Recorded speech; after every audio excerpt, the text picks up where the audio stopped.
Picture the last time someone rejected you. Maybe it was a text that never came back. Maybe it was a room that went quiet when you walked in. Maybe it was something smaller. A friend who didn't invite you. A colleague who looked straight through you. You remember exactly how it felt. Not as a memory, as a sensation. A dull, heavy ache somewhere in the center of your chest, as real and as physical as a bruise. You probably told yourself you were being dramatic. You probably told yourself it was just your feelings. But the science says something far stranger. Your brain did not know the difference between that moment and being punched in the face. This is not a metaphor. This is not poetic language borrowed from heartbreak songs.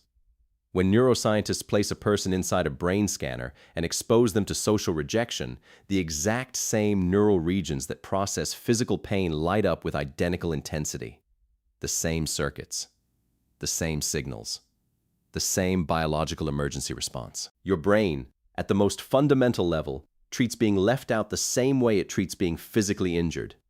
And once you understand why, you will never look at loneliness, heartbreak, or social anxiety the same way again. To understand this, you have to travel back to a version of the world where being alone was not uncomfortable.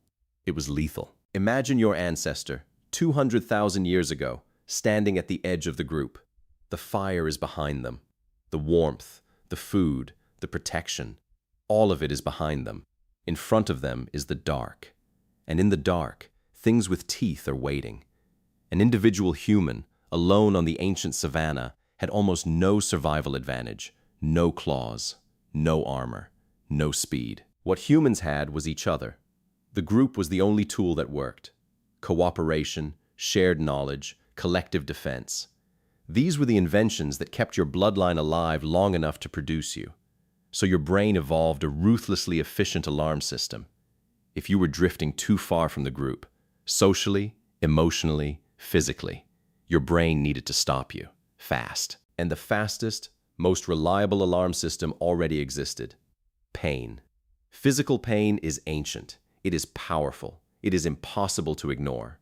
So your brain, over millions of years of evolution, borrowed the pain circuitry and wired it directly to your social world. Rejection hurts because your brain engineered it to hurt. Exclusion feels like damage because your ancestors who felt it as damage were the ones who ran back to the group and survived. Dr. Naomi Eisenberger, a neuroscientist at UCLA, was one of the first researchers to prove this in a laboratory setting. In a now famous experiment, she had participants play a simple virtual ball-tossing game with what they believed were two other players online. Midway through the game, the other players simply stopped, including them. They kept throwing the ball to each other and ignored the participant completely. That was the entire experiment. A video game. A ball. And yet the brain scans told a startling story. The dorsal anterior cingulate cortex, the region most associated with the distress of physical pain, activated immediately and intensely in every participant who was excluded. Being left out of a computerized ball game produced measurable, real neurological pain. Not sadness. Not frustration. Pain. What does this mean for you? It means that every time you have dismissed your own hurt feelings as weakness, you were wrong. When someone cancels on you and you feel that strange, hollow ache, that is not oversensitivity. That is an ancient alarm going off inside your nervous system, doing exactly what it was built to do. Your brain cannot tell the difference between social danger and physical danger, because for most of human history, they were the same thing. But this system, as elegant as it is, has a catastrophic design flaw in the modern world. Pain is supposed to be temporary. You touch fire. It burns. You pull your hand away.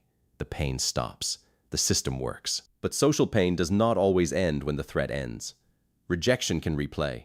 Loneliness can persist for months, for years, with no resolution.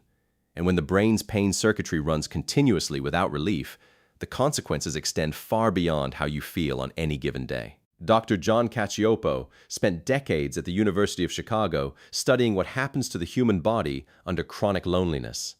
His findings were so alarming that they changed the way medical researchers think about social isolation entirely.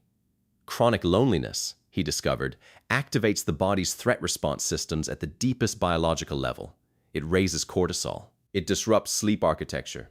It triggers systemic inflammation throughout the body. It suppresses the immune system in ways that make the body measurably more vulnerable to illness.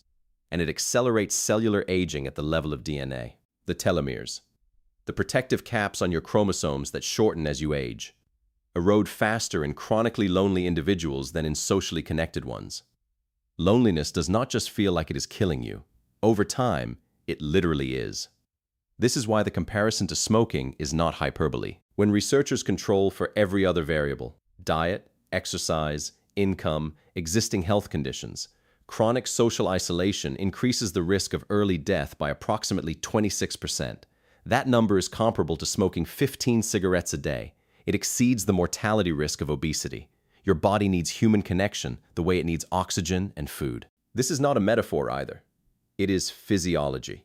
And yet the modern world has built an environment almost perfectly designed to produce loneliness at scale. You live in cities surrounded by millions of people and rarely know your neighbors' names. You communicate through screens that strip away eye contact, touch, and the subtle chemistry of physical presence. You measure your social worth in metrics that your brain did not evolve to process. Follower counts, likes, view numbers. Abstract social signals that activate the same reward circuits as real connection without ever actually delivering it. You can spend an entire day talking to dozens of people and go to bed feeling profoundly alone. Dr. Vivek Murthy, who served as the United States Surgeon General, declared loneliness a public health epidemic and published a landmark advisory warning that the health consequences of social disconnection had reached crisis levels across the developed world. He found that even before the widespread disruption of recent years, more than half of American adults reported measurable feelings of loneliness. The people most affected were not the elderly living in isolation, as most people assume. They were young adults between the ages of 18 and 22, the most digitally connected generation in human history, and simultaneously among the loneliest. This is the paradox your brain is living inside right now.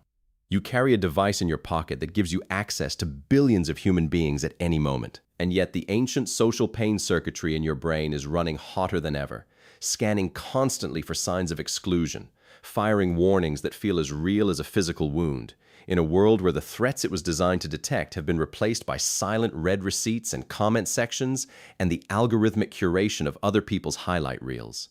What is the exit from this? The research points to something deceptively simple: quality over quantity. Dr. Cacioppo's work consistently showed that the number of social connections a person had mattered far less than whether those connections felt meaningful and secure.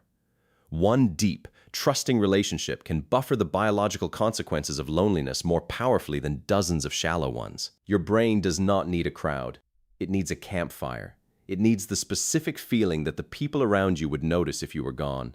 This means that the solution is not to optimize your social life the way you optimize a productivity system. It is not to schedule more events or respond to more messages. It is to invest deeply in a small number of relationships with the same seriousness you would invest in your physical health. Because your brain draws no distinction between the two. The same organ that registers a broken bone registers a broken friendship. The same circuitry that screams when you are physically hurt screams when you feel invisible. And the same body that heals from one can heal from the other, given the right conditions, the right time, and the right people. So the next time you feel that dull ache in your chest after someone pulls away, do not dismiss it. Do not tell yourself you are being weak or irrational or too much. What you are feeling is a 200,000-year-old signal firing exactly as designed. It is your brain, built by a long chain of ancestors who survived precisely because they never stopped caring whether they belonged, telling you in the only language it has ever known, the language of pain. That connection is not optional. It is not a luxury. It never was, and it never will be. Just like it was the very first time you reached out and someone reached back.